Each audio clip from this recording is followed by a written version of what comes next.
병원에서 치료와 공부를 병행할 수 있는 중증 장애아를 위한 병원 학교가 내년 3월 대전에 문을 엽니다. 정부에서 처음으로 시도되는 일입니다. 보도에 문은성 기자입니다.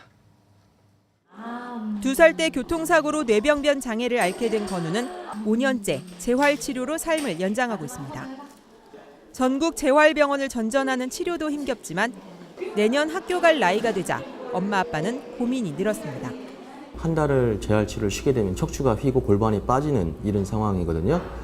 그런데 지금 얘가 이제 취약을 해서 학교를 만약에 다니게 되면 이런 치료를 중단할 수밖에 없어요. 그러다가 한쪽을 포기하는 상황들이 많이 발생을 해요. 충남대병원 등 전국 30여 개 병원에서 병원 학교를 운영하고 있지만 모두 소아암이나 백혈병 등 장기 입원한 아이들을 위한 파견 교육제도입니다. 건우처럼 집중 치료를 위해 오전에 입원해 오후에 퇴원하는 납병동 아이들을 위한 곳은 없습니다. 학교에 가기 힘든 중증 장애아를 위해 집이나 시설로 교사가 찾아가는 순환 교육제도가 있긴 하지만 특수교사 부족 등으로 대전에서는 140명 정도만 혜택을 받고 있습니다. 대전의 중증 장애아는 600여 명. 이 가운데 교육의 사각지대에 놓인 아이들이 어느 정도인지는 파악조차 안 돼 있습니다. 장애 아동들도 또 무한한 잠재력이 있는 아이들이 있거든요.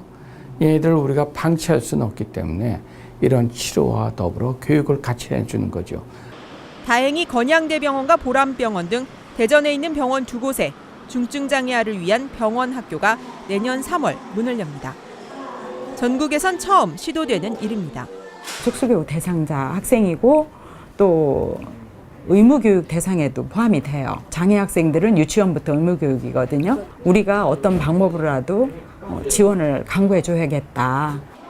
하지만 병원 학교 설치는 시작일 뿐 대기 환자가 많아 납병동 이용이 6개월 등으로 제한되는 현실을 감안해 교육의 연계 방안 등에 대한 고민이 함께 필요합니다. MBC 뉴스 문은선입니다.